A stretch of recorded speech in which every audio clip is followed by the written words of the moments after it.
I could miserably fail, like literally go into debt and go bankrupt at the age of like 27, 28. And as long as I learned more in the real life than learned in university in the business side of things, I'd be good. We were in debt. We invested $1.5 million into it, and like it's down to 500,000 right now. And so I'm like, damn, like there's no other option besides making this work. Instagram was like literally the only thing we knew. Like if Instagram didn't work, like we would have been screwed. Quickly made our way up to Kevin Hart. And Kevin Hart was super crazy. The giveaway slapped. Most amount of money we've ever made in the matter of like a 2 weeks time span.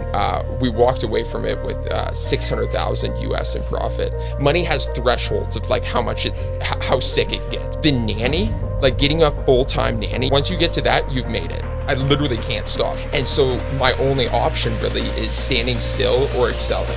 When you're given those two options, why not just excel?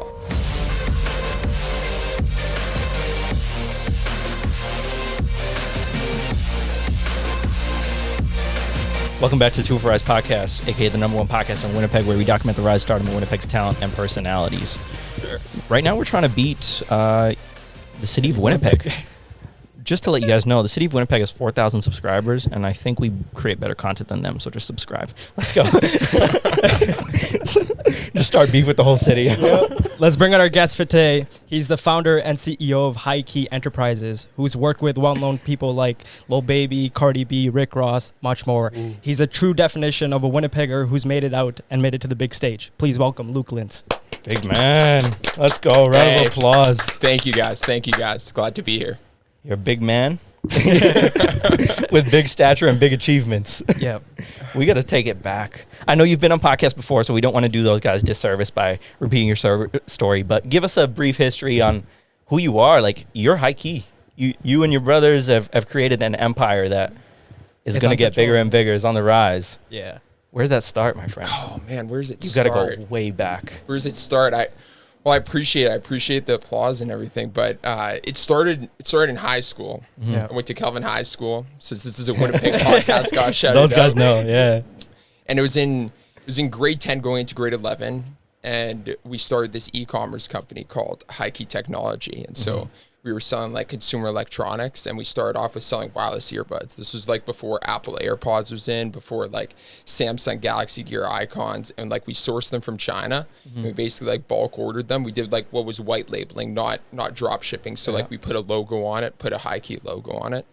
And then we basically had all these products, and we had no idea how to sell. Like basically my brother was in like marketing at university, second year of marketing. I was in high school. We were starting business from scratch. And so we did the only thing we knew at the time, which was Instagram. And so we just started posting content with like the earbuds. Dude, this content was horrible, like really, really bad. We were posting like iPhone pictures of these earbuds that we had ordered in, of the samples. We like created like some cringy videos with them, and like somehow they started selling. And the only reason is because it was a good product. It wasn't the advertising at all. And then so like we kept like testing out new things, kept like reaching out to new like Instagram pages to get our content posted on that, and like scaled it up from there.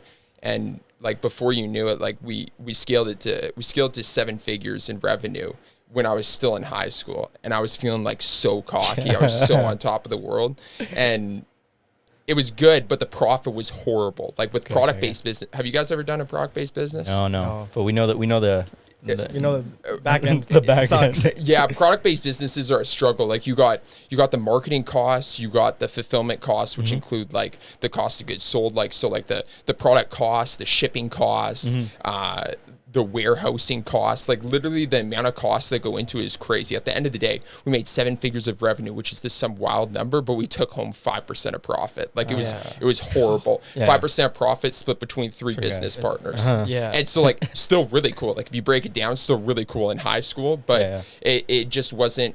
We were running the numbers in terms of how big we had to scale to. Like we were like, damn, like we're gonna have to get to Gymshark numbers before we can like start like legitimately paying ourselves. And so that's when, we ended up making a ton of mistakes in that business. And so then it was less than 5% profit margins, and we ended up going into debt because we bought new products that weren't tested in the marketplace. And so we wanted to transition to what we were really good at, which was we took a step back and we were like, damn, like what we're really good at here is we're good at building a brand. Because at that point we were in debt. the products were all right and they were selling, but we had a brand that had like over 100,000 followers on the Instagram page, and we're like, damn. So like, we know how to like get customers through the door. We know how to like grow a presence. And so then we started basically an agency, which came to High Key Agency, and we started doing branding services for other people. And then it escalated from there. That's crazy, bro. Like, doing some research on you guys. What do you guys? It was like a 300-something% ROI on that investment, right? Like, because you started in 16. Yeah. At in high school. Yeah. Right? That was on my website. Yeah. So like, so we started in high school. We invested $9,000 of our own money into it. That was the cost of the products. And so we 3 business partners, myself, my older brother, and then a good friend, and we each split $3,000. Okay. And it was all the money I had at the time. Yeah. And then all of the marketing was natural on Instagram. And then so like, we sold all the products and like marked it up by 3 times, and then made that back, rebought inventory, and then went that way. Because I think I saw an ad on Logan Paul's podcast about them. Was that your first product placement, or did you guys have stuff before that? So we grew up the e-commerce business solely through meme page influencers. So like we bought meme. It doesn't really work right now, just because it's so oversaturated. But basically, like, there were like 1 million, 5 million, 10 million pages, like basically like the ranking right below world star pages. Those are like meme pages, and we'd buy placements on them for like $100, $200, and we would get our videos like 1 million views, like crazy ROI. Like we need like 3 customers to come from 1 million views, and it was so easy. You could post the crappiest video. And so the Logan Paul podcast, we grew it up with the meme page influencers, but the Logan Paul podcast, we actually got that feature for free. Okay. And we did it we got a client to pay.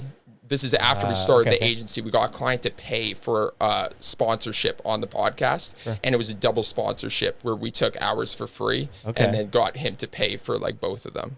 Wow. That's smart. And so like, it was actually on the out. Like, we actually made very little sales off that Logan Paul shout out, and it was on the out. We actually stopped doing the e-commerce business like right after that.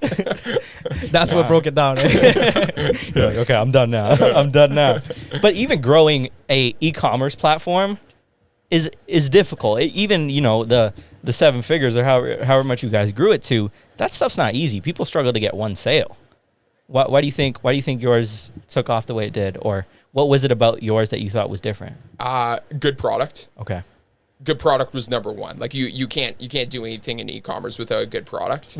This is it, honestly, in anything. Like, you can't sell a service without a good service, because you won't have recurring clients, you won't have word of mouth. Yeah. Good product, and then right timing with the marketing. Okay. Like, we somehow just like, Instagram was like literally the only thing we knew. Like, if Instagram didn't work, like, we would have been screwed. Like, Instagram was the only thing we knew at the time. And then somehow we knew how to get connected to like meme pages, which are pages that we literally followed. So we just somehow like felt the need that like, oh, we could like DM them and see if like how much their page costs. And we're like, oh, it's only $100. Yeah, we'll pay for that. And so like, it was a lot of like right timing. Is that where you figured out High Key Agency's business model was like, yo, they charge $100, we could do the same thing to buy a spot? Is that how you figured it out?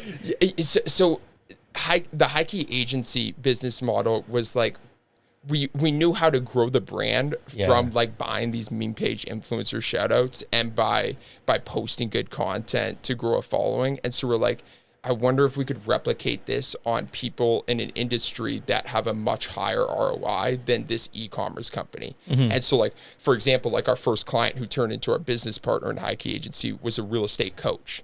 And so like, he makes one sale and it's $80,000. Right away. And so if we're able to grow his audience, it would justify that we can grow brands in not just the e-commerce space, but in also like the real estate coaching spaces. So that's exactly what we did. We did a very, very like big contract starting off with this guy named Stefan Arno, actually Winnipeg based, and literally killed it. Like, killed it within the first 2 months. He got so many customers from it, and like, he was selling them in between like 10,000 to 80,000.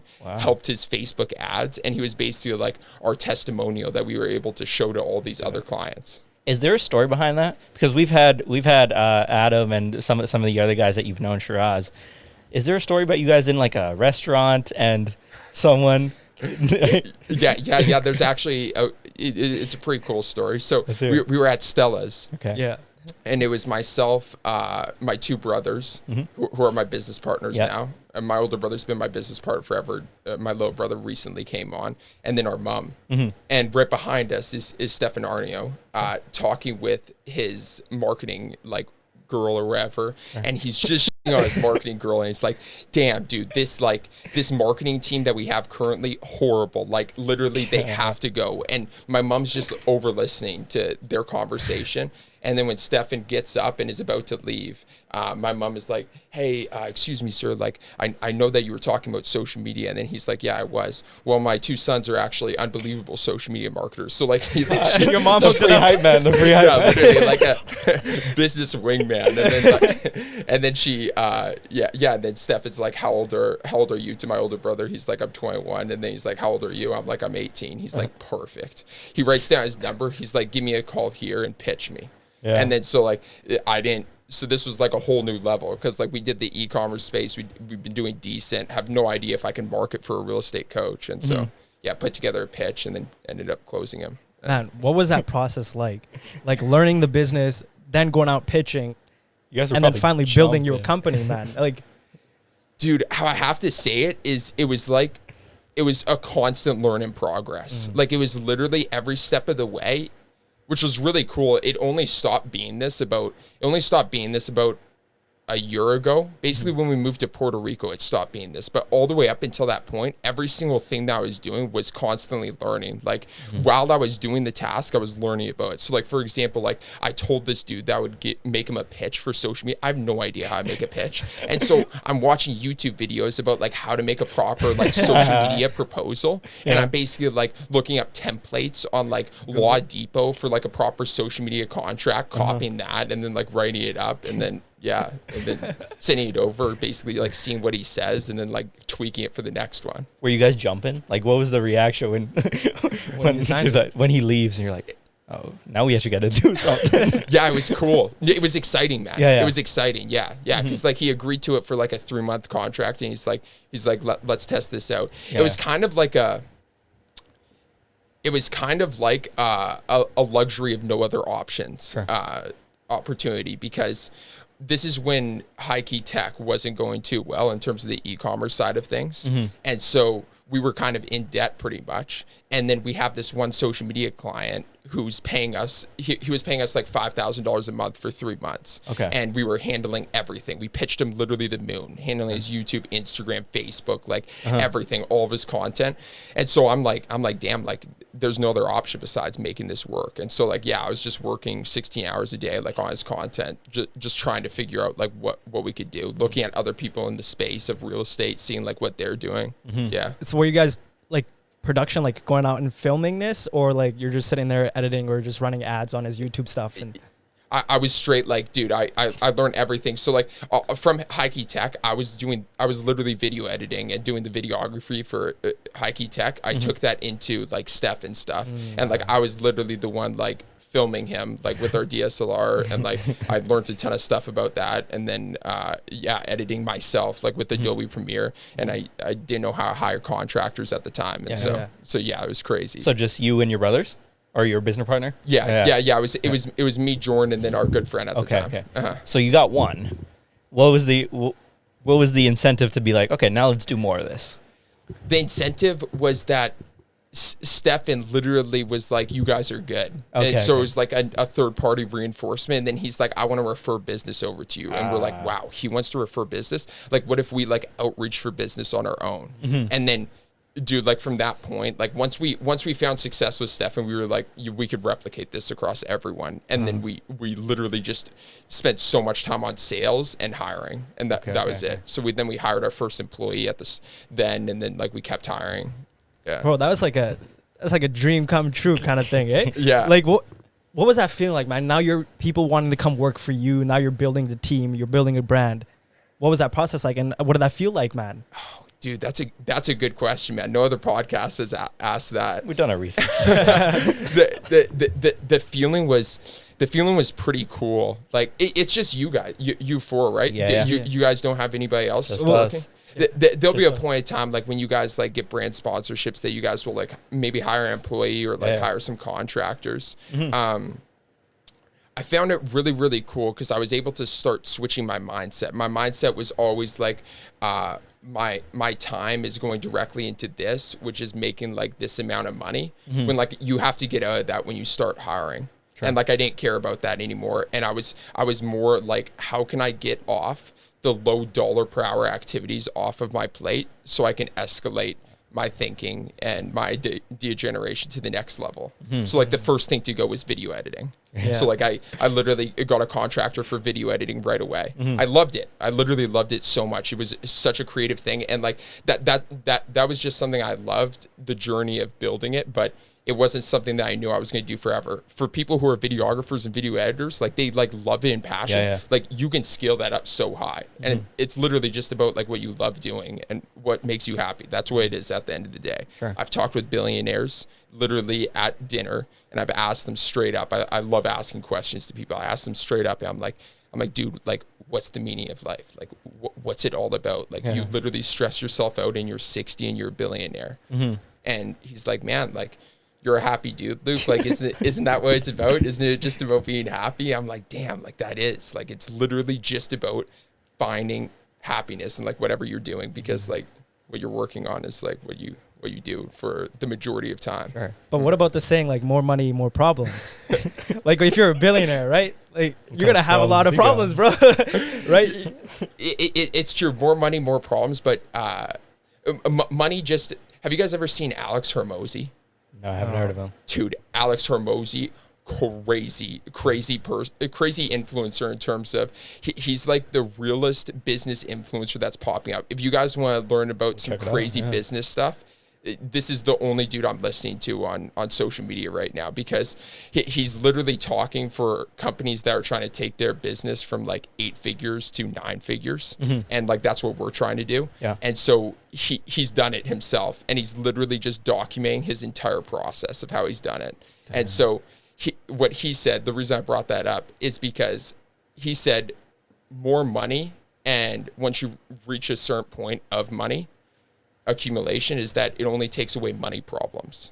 And then after the money problems, then you're just left with like real life problems, like everything else, like stuff that money can't buy, like relationships, like all of that. But I think when you're in that grind phase, right? Like when you're 18, 19 years old, you're not worried about like that. You're talking to a billion, you're like, yo, I want to make that billion, right? Is that the mindset going in, or what's the mindset? What gets you up in the morning? Dude, the mindset going in, this is actually a great mindset for people in Winnipeg to have, man. Great mindset is that I was going into business when I was 16 years old. Yeah.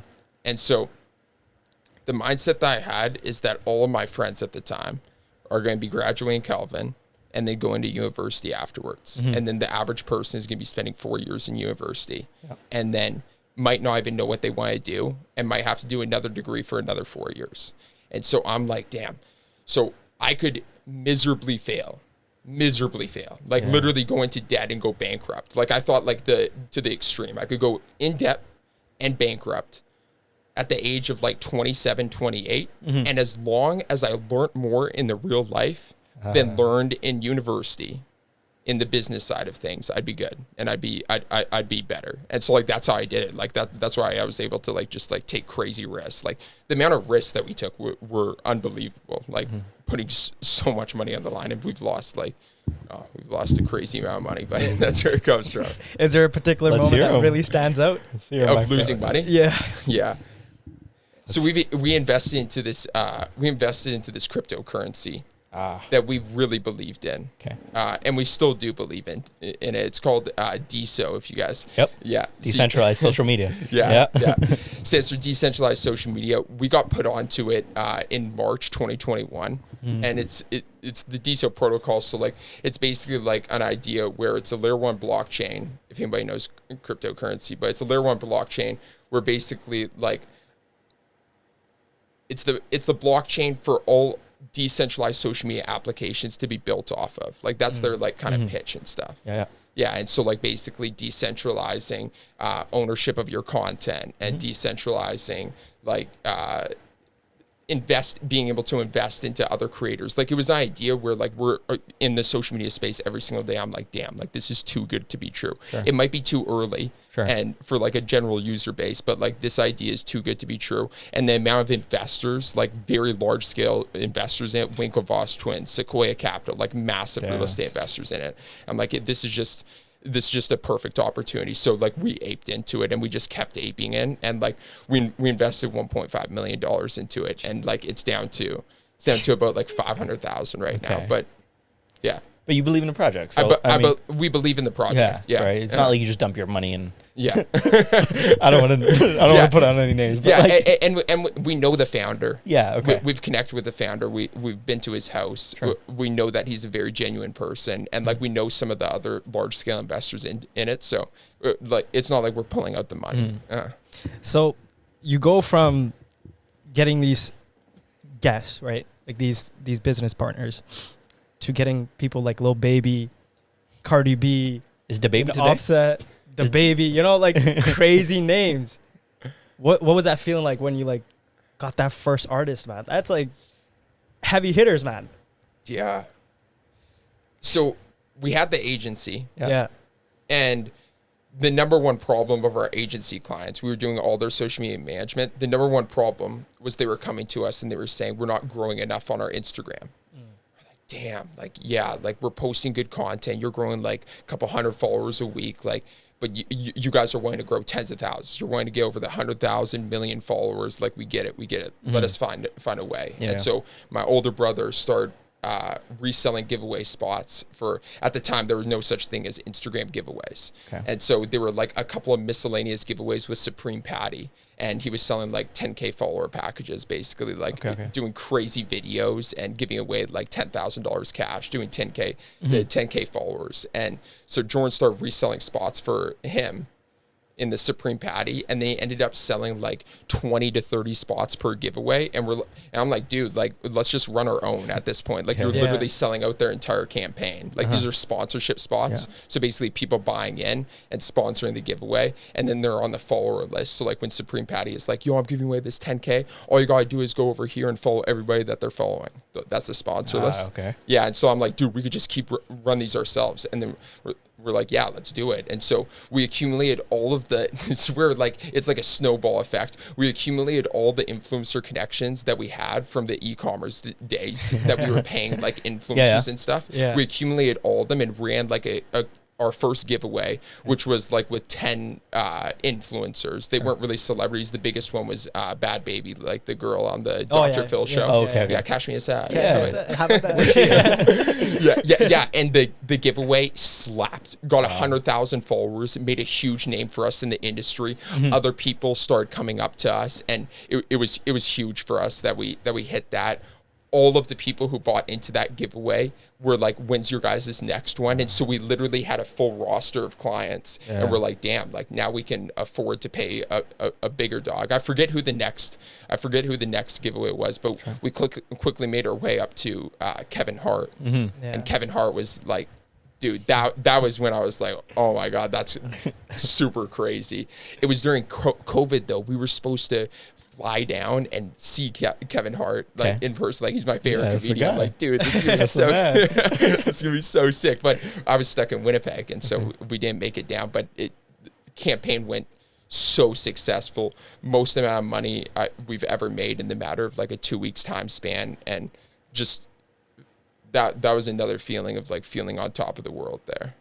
The Instagram giveaways is something different, right? I think you guys were the first ones to do it, or because a lot of guys have tried to replicate you, of course, right? Like, the business model works, you guys are making money, they see it, so people are trying to replicate it. But were you guys the first? I think you guys were the first to put a brand to it, correct? We were the first to put a major brand to it, because most of it was like just random accounts that was like, hey, go follow me, and it wasn't, nobody knew if it was legit or not. and you guys legitimized it. Correct?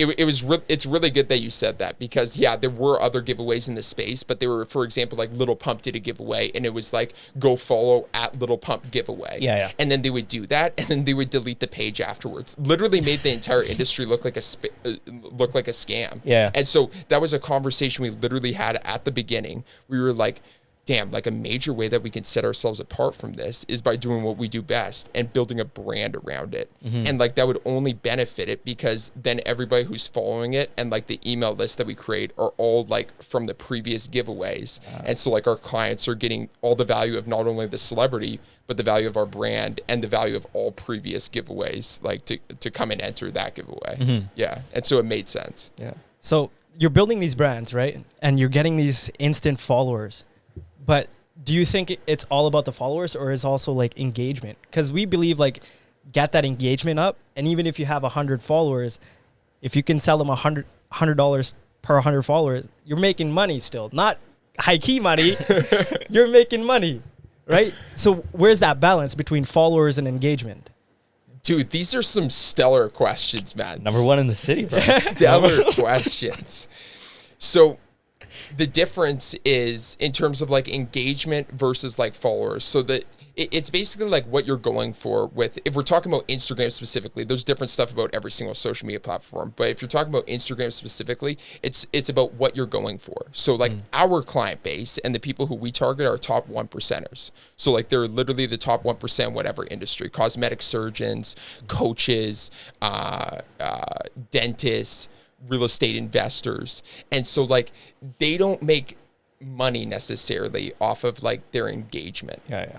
They make the most like value in terms of like the low hanging fruit that's there for them, of like us coming in and helping them out, is making their social media presence look like they do in real life. And so, for example, if somebody comes to a top 1% like if a potential investor comes to a top 1% real estate investor's Instagram page and they have like 15,000 followers, it's a really, really bad look in terms of their social media presence not matching up with what they do in real life. Now, if somebody comes to your guys' podcast, which is right now, it's localized in Winnipeg, and they see like, how many followers is it? Instagram, 1,000. 1,010 actually. And so like that doesn't really matter. Yeah. And it more matters like right now in terms of like where you guys are at is the engagement numbers and like how much viewership you guys are getting. And then it matters about like it literally just matters about like what you're going after. And so like most of our clients are just going after that number because Instagram to them is like a landing page and not like, because of where it is right now, like the natural engagement sucks on Instagram. It's all over on TikTok. 100%. And so people use their Instagram just as a landing page, because when you ask somebody who they are, you search them up on Instagram before anything else, which is crazy. Like that's a crazy thing. Even brands too. Yeah. Even like many of the brands you search up, unless they're like, if it's a new brand, first thing I'm doing is Instagram. Yeah. I'm not going to their website. I'm not Googling it. Big time. Yeah. Like my girlfriend does it every single day in terms of. She's doing it right now. No, in terms of like spas or like any localized business, like the first thing that they're looking up is the Instagram. It's not even the website anymore. It's going straight to the Instagram. And that's what Instagram's going to get to. Like Instagram's already there, but it's like a straight landing page, and it's just going to keep going to that. And so like what people need to do, especially if they're trying to like grow their brand and like have a really good presence on social media as a whole, they should be using Instagram as a landing page. They should be focusing all of their content efforts, like you guys should be focusing like all your guys' like content efforts on TikTok. 100% of it.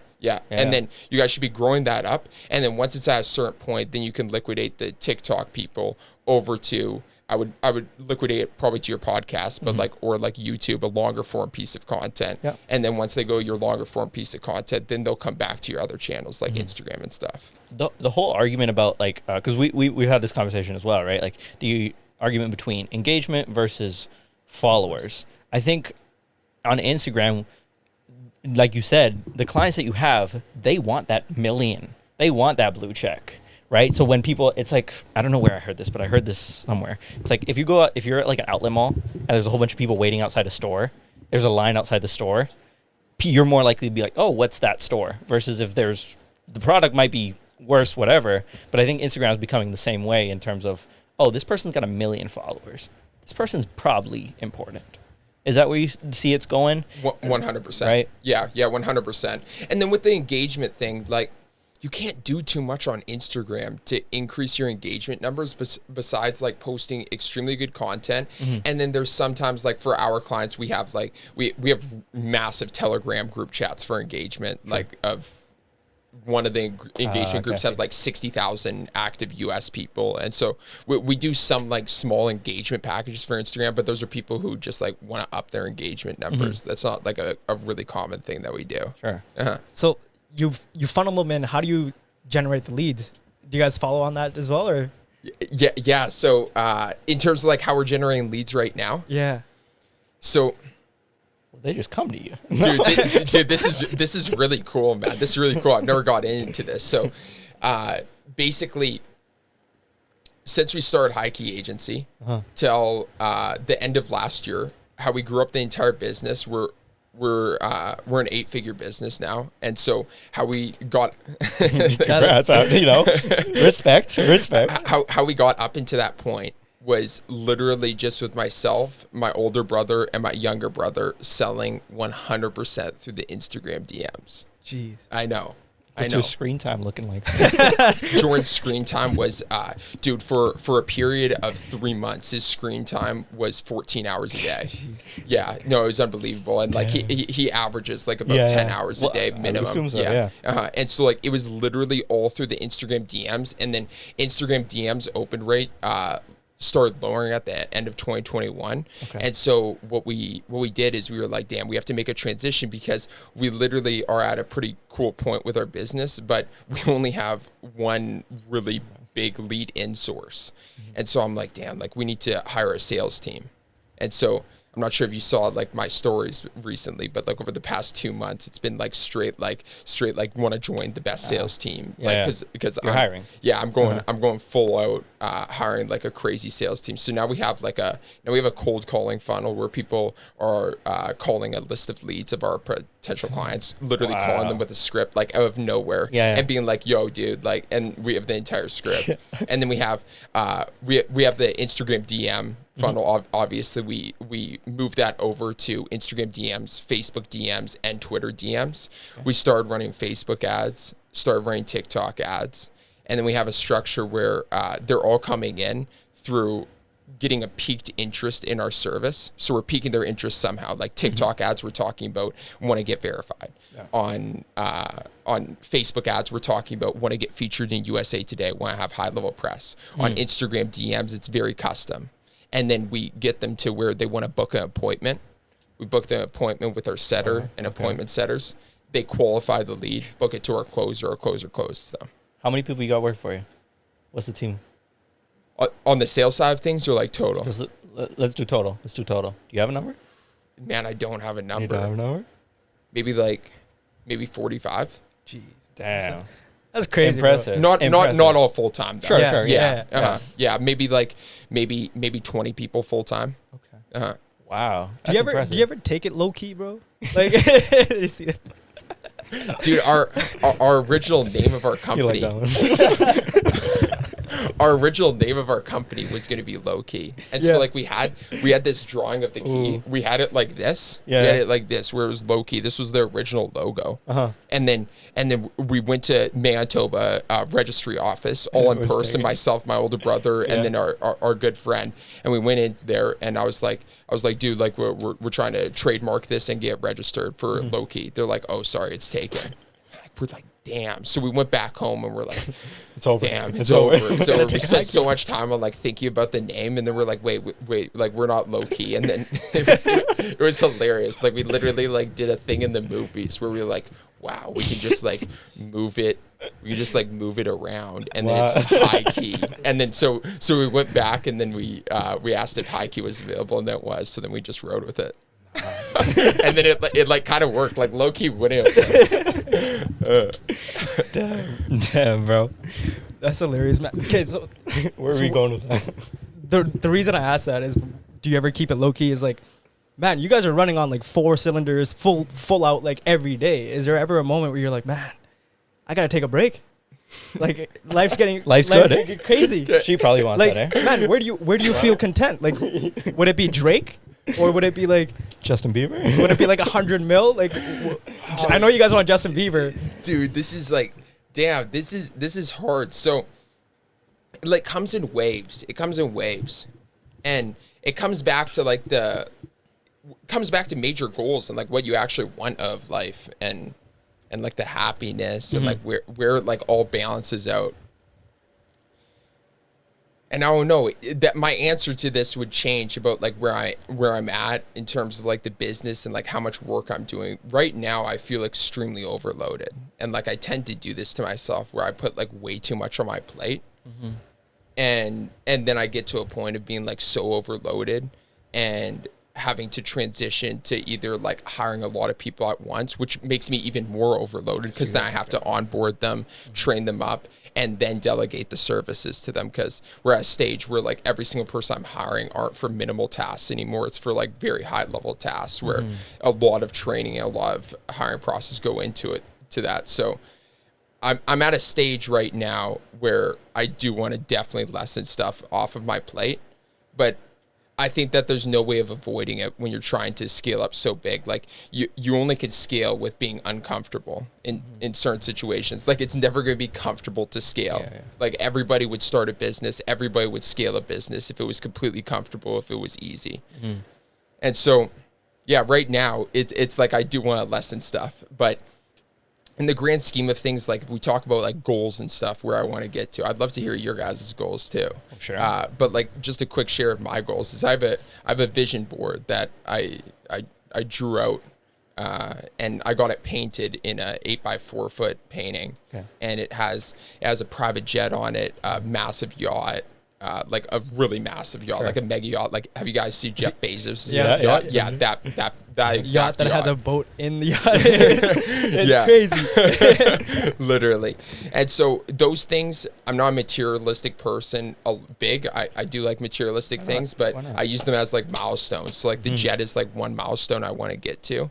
But yeah, right now I want to do in a combination of like, I want to first get a lot of things off my plate, and then I want to start working on the business instead of inside the business as much. And then I want to see what my goals are from that point. But what are your guys' goals? I'm going to be honest. It looks very similar to yours. Yeah. It looks very similar. But yeah, no, of course. There's always a monetary goal, right? Yeah. Reaching that. And also materialistic things. Some of these things I've wanted since I was like 4 years old, right? Like a Lamborghini, a green Lamborghini. Like, I'm not He has a poster of it. You know, I have a poster of it in my room. Like, those are things that I've wanted since I'm a kid. So, like, obviously, if I have the resources to do it, why not? Yeah. You know? But there's also a family side to it, too, right? Like, I'm very family-oriented. So, having a successful family, like, a nuclear unit, right? Those are also part of the thing as well. But I ask you this question is there a sense of urgency that you feel to reach those things? Because if there's no sense of urgency, just take a chill pill.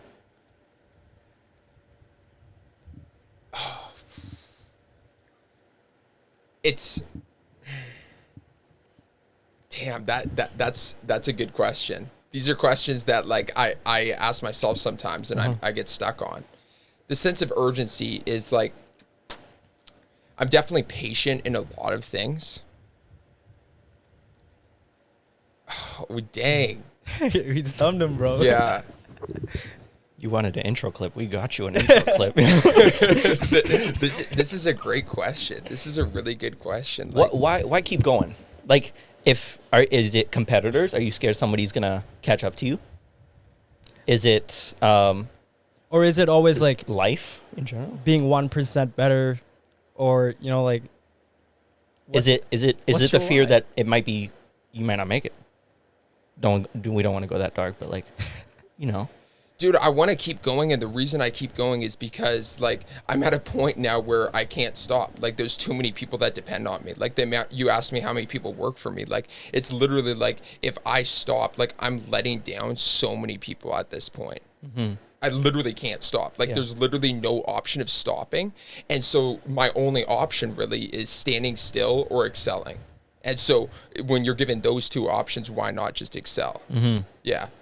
Like, I kind of like that I have no option of stopping, because I'm not sure that I might reach a threshold where I would want to stop. But literally, I can't. Like, there's so many people that depend on me. Like, there's people in like tons of people, like 10 people in our business that are full-time, that are each like buying their first house, and they expect like that their paychecks are coming in every single time, and like, yeah, I have to make sure that cash is coming in, sales are being generated, that like everything's being monitored correctly.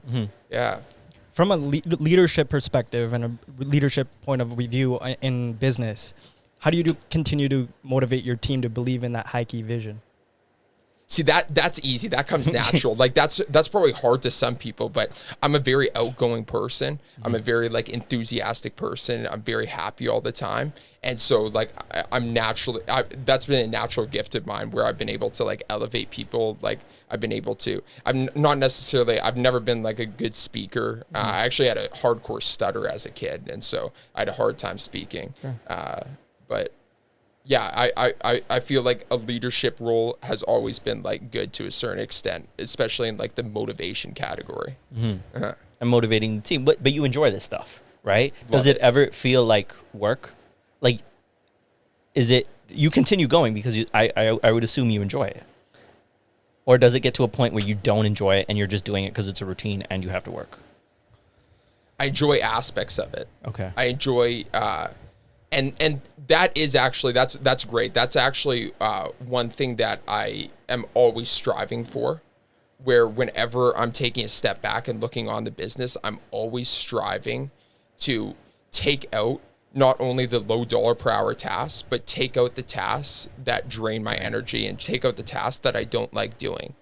So like I weigh like I'm trying to take out the low dollar per hour tasks right now, where right now if I'm hiring anything out, it's about like I'm trying to look at like the $100 per hour tasks that I'm trying to take out at this point. Yeah. But then some of those tasks I actually really, really enjoy. And so it's a balancing thing where like I'm like, yeah, like I'll take out that task and delegate it, but I also want to keep on that one just for a little bit longer because I enjoy doing that. And so it's like reflecting on every single thing that I'm doing in the business and being like, what are the things I really, really enjoy? Like, for example, like right now with building out the sales team, I really, really enjoy talking with our sales team and being a leader of our sales team and telling them like ways that they can improve, reviewing their calls, explaining like different strategies, working on different strategies, and then learning on that. Because when you're teaching, you really show yourself how much you actually know about the subject when you're teaching. It's crazy. Like you don't know how much you know about a subject until you try teaching it. Sure. So I really enjoy that. But then during that, I'm having to take closing calls to record myself to basically show to my team that I can do it so you can do it. And so like I'm basically like being the representation of what they should be like. But I hate taking closing calls. Hate it. I'm decent at it. Hate taking closing calls, but it's something I've had to do, and it drains my energy a ton. But yeah. So what do you look in terms of like outsource, right? Like you say the dollar per hour kind of value. That's kind of, you said $100 per hour. That's what you're at now? Like that's the level that you're looking for? Like, hey, look who you're talking to, man. like, that's crazy, bro. Like I started off, so like when we hired our first employee, I wasn't thinking that way at all. After we hired about 3 people, then I was kind of looking at my personal side of things. I'm like, how can I hire out the low dollar per hour activities that you do in every day? You know, like dishes, like laundry, food. And so I actually hired a full-time nanny, which was sick. Like that was like, dude, as soon as you get to a certain level, like this is where like money has thresholds of like how sick it gets. How sick it gets. And then afterwards it's like completely meaningless. Like the nanny, like getting a full-time nanny to do cooking, cleaning for you, dude, it doesn't get better than that. There's no threshold that's better. Once you get to that, you've made it. You've made it. Like, bro, if you have a nanny, you made it. That's crazy. You full on made it at that point. And then, after that, then it's just like milestones that you're going after. Like, do I need a private jet? Hell no. Like no one really needs a private jet, but it's a sick milestone to go after. Why not? So let's talk about that lifestyle, man. Like having a nanny and like, bro, moving from Winnipeg to Puerto Rico. Does she travel with you? Is she here? Can we get her on the pod? It's her. No, so we had a nanny, full-time nanny when myself. Oh, this was crazy. So we moved down to Puerto Rico from Canada. Yeah. At the beginning of 2021. Can I ask why? Is it just like tax reasons? Or like legally my attorney. Oh, So yeah, that's yeah. one question that I can't answer. Yeah. Gotcha. No, we figured that we strike that out before you even came. We were like, okay, all right, the nanny. Yeah, so we moved to Canada. We moved to Puerto Rico from Canada at the beginning last year, and it was myself and my two brothers that lived together, and then also our videographer that you had on the Money. ACX money. ACX money. Yeah. Yeah, and so he came out there too, and we were all living together, and so it just made sense to have a full-time nanny there. Like it wasn't just like my time that was saving. It was saving Jordan's time, Jax's time. Like it was the best investment ever in terms of like we were able to work just 24/7. But then things came up. Like my older brother had a long-term girlfriend, and then I met Kendall, and then we started dating, and like and then things escalated, and like having two relationships in the same household, bit complicated. So then we moved out, and then we didn't really need a nanny anymore. But yeah. So talk about your failures. Got it. So the major lessons within failure is that I've said this in other podcasts, but it's so true. It's like, especially when you're getting into business, you have to have the mindset of every single failure is like your tuition into business. Especially if you didn't go to university, or even if you did go to your university, like the real world is different than how university business classes are. And so many people can vouch for that who are actually in business. Like there's two people in our company that went through a full degree of business, and they're like, yeah, this is completely different. The way that you guys run your business and the way that's actually happening than what happened in business school. And so taking every single failure as just just taking it under the chin and being like, dude, this is just like my tuition into business, which isn't that like in the grand scheme of things, like, it's cheap. Yeah. It's cheap. No, of course. And you're learning the real world with it. I want to talk about, are you guys aware of like your public perception? Like how people view your brand? I think we're very polarizing, and I like it. Okay. Because any good brand is polarizing. Yeah, of like course. for example, like Joe Rogan, like we were talking about that beforehand. Very polarizing. You have people that hate him, and then you have people that love him. I think it's funny because this is a Winnipeg podcast, and I think that a lot of your viewers probably have like very strong emotions towards me if they know me, and towards our company, because like we have done some things in Winnipeg that we grew up here, we made some mistakes. Sure. But, and some people hold on to that even when you leave, and hold on to the past version of yourself when that's not even who you are anymore. The reason I ask is just because a lot of people are trying to do what you do, especially I'm talking about the giveaway side. A lot of people are trying to do what you do, but it comes off as a scam. I'm gonna be honest here, right? And correct me if I go overboard, but I'm just being straight honest here, that although you guys are doing it, I talked to many people on your team, and I believe that it's legitimate, right? But when some people search up the word high key on Google, the first question is high key a scam?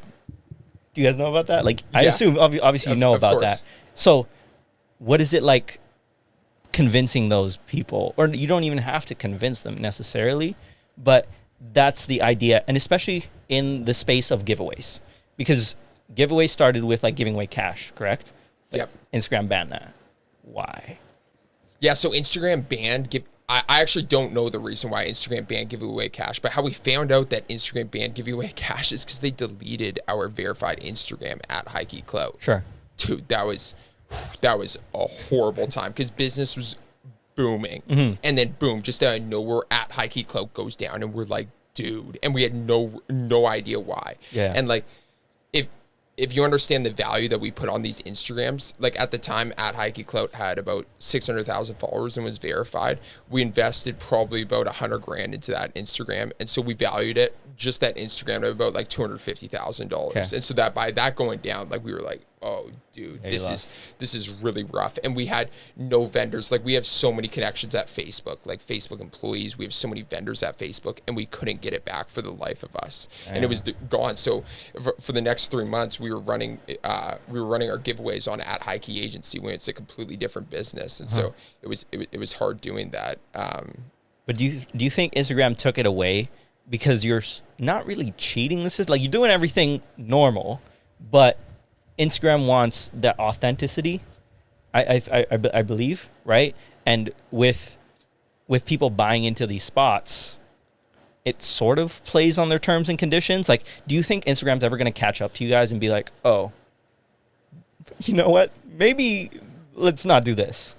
Yeah. Do you guys worry about that, or like think about that? So Instagram's tried to do that with the banning the cash giveaways, but there's no further actions that they can take because giveaways have to stay on. You can't take away giveaways on social media, and we're just playing off of the giveaway route. And so like it's never gonna get affected. And to be honest, like Instagram as a whole, it's dying down. And so we're going to be moving on to the other platform. We're going to be doing TikTok giveaways. And we actually started doing TikTok giveaways. And then we're going to do giveaways on the next social media platform. And giveaways is only like a portion of our business. Like we do a lot of like press and publications and then also social media management clients. And so that's a portion of it. But like getting back to your question about how does it get to me in terms of it being a scam, it sucks in a sense because we've given away like way more money than I have personally. And you showed it too. Yeah. Right? Like it's all, you guys did a video of like giving away a Tesla. Yeah. And it lowered my commitment to being in the content for the giveaways because it did get to me a bit because at the start of it, when we were starting at High Key Cloud, I was going live Instagram stories every single time I was giving away like cash and stuff. And it's harder now giving away like cars and giving away Louis V bags to actually show everything because we're having to either go into the store or order it online and put in the people's address and all of that. And so it's more complicated than to just show like cash sending a PayPal over the internet, which kind of sucks.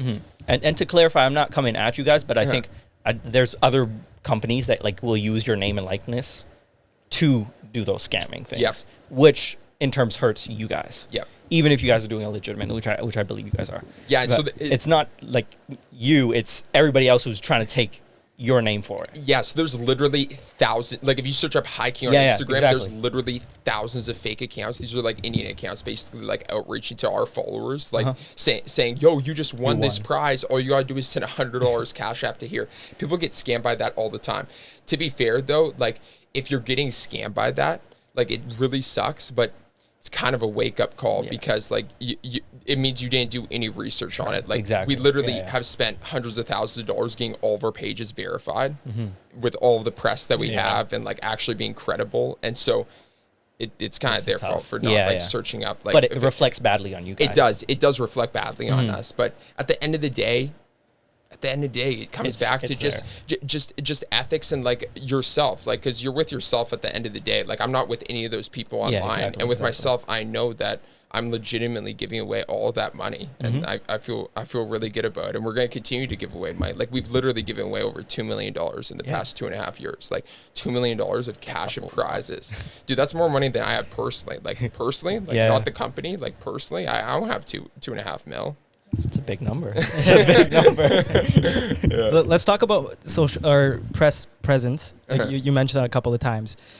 How important is that for your personal brand and High Key as well? Like having that press presence.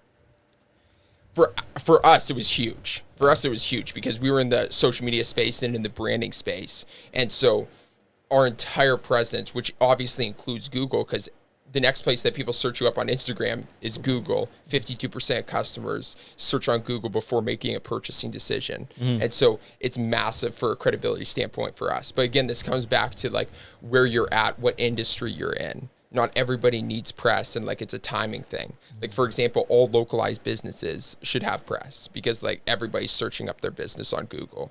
Like it's Instagram and then Google first thing, and it's there for making a purchase decision. Every single e-commerce product should go into press a bit because they're searching for external credibility to make sure that the product isn't a scam. And then for like us, for example, and this is other like relating businesses, but for us, like high key clout, like if we didn't have press, the only thing that would come up is high key clout a scam. But like when you search up, even if you search up is high key clout a scam, the next links right underneath that is like high key press. Like it's like, it's talking about like high key clout. How did they do all these giveaways? Like all of that. Yeah. Can we talk about the giveaways? Yeah. I get it more. Yeah. You guys make a lot of money, eh? He's been dying to ask that question. I don't know. I think just because money's such a, especially if you're on the rise. No pun intended. Cancel that. Get rid of that. Cut that. But when you're starting off, right, as anyone who wants to be an entrepreneur, you want to make that dollar amount, my friend. Like, you're chasing that money. Chasing that bag. You guys make a lot of money. You probably can't say it, bro. It's on your website, right? You guys have your packages. Yeah. Right? The baby's going live today. It is. How much money are you going to make off that? Better question. I don't know. I'm What sorry. are the margins? Margins. Can you talk about the margins? Yeah. Margins on the baby giveaway are probably like when it's all said and done. It's a bit complicated because you have to take into account the team. Yeah. And then like if you're taking into account time, but roughly about like 35% margins. Biggest margin giveaway. Let's talk about the biggest margin. Of course, that's what we want to know. That's what we want to know. One, the Kevin Hart campaign, dude. Yeah. Dude, we were on top of the world after this campaign. Oh my God. Not only do we make so much money, but we also hit our follower numbers, which was 100,000 followers. We did a crazy technique of where we were doing Facebook ads because Kevin Hart wasn't going to get 100,000 followers on his own. Okay. So we found out about this new technique of where we were running the Kevin Hart video they made on Facebook ads, retargeting his followers. Okay. And so like people were still getting the followers from it, and we pumped 150 grand into Facebook ads because of how much we made. And then after it was all said and down, got 100,000 followers. Our customers were messaging us being like, dude, so crazy, man. This is the craziest giveaway I've ever been into. When's the next one? Dude, so happy. We didn't get a single like customer complaint from that giveaway. And we walked away from it with 600,000 US in profit. Jeez. And we split it between the three partners, which was myself, my older brother, and then like our giveaway profit split at the time. I convinced Jordan at that time, so that was in 2020. I convinced Jordan at that time where I was like, dude, we just made this big. We've been doing good. Let's buy a Lambo. Lambo story. The Lambo story. Yeah. And then Jordan said, he's like, man, like, aren't you supposed to lease really expensive whips? And I'm like, for sure, man. Like, we would for sure lease it, but there's no Lamborghini Uruses in Winnipeg. Yeah. And then. How do you pronounce it? Urus? I think it's Urus. Yeah, Urus. And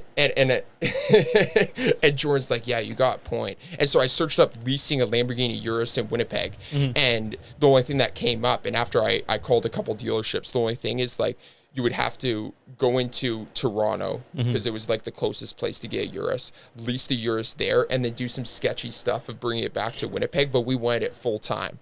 So I convinced Jordan to buy a Urus all cash. And so we bought a Urus full cash, got it shipped over to Winnipeg. We were the first Urus in Winnipeg. Yeah. And then, dude, it's crazy, man, because it was the craziest feeling ever getting that car. Like it was the first like big milestone of like a materialistic thing. Crazy. But it was from a very like ego standpoint where I really wanted it and I liked it because I wanted to show off. Sure. And so I wanted to drive around in the Lambo. The only thing I was doing driving around in the Lambo, I wasn't even looking at the Lambo. I was just looking at people's reactions. Seeing if they pull out their phone. Yeah. And so it was cool, but it quickly faded. And it lasted like for 2 weeks basically while I was showing everybody, and then it just felt like a normal car. And like that's really what that's the crazy thing about like milestones and stuff, because a jet will feel that way too. And it's just crazy. It's just like what you're trying to achieve, where you're trying to get to. So did you end up selling it? It was on lease. Yeah. So, oh my God. No, he bought it cash. Right? Oh, yeah, he bought it cash. Dude, this is a sad one. So who got it? Can I buy it off? I don't have money yet. But so we bought it all cash, and like these things are expensive. Like it was like $320, and then light $320. I'm crazy, and so I convinced my Jordan to completely deck it out. So we got a matte black wrap, And then I'm like, dude, I want to do more customizations to it. He's like, we're going into wintertime. Yeah. And I'm like, dude, but like we gotta get ready for like next summer Drift for, season. for Sunday night cruise nights, bro. And then Jordan's like, fine, just do whatever you want to it. And so I literally ordered these crazy gold wheels, $40,000 wheels. Yeah, $40,000 wheels, and then I got a Rift exhaust. It was like a $25,000 Rift exhaust with gold tips. They only made 25 of these in the entire world.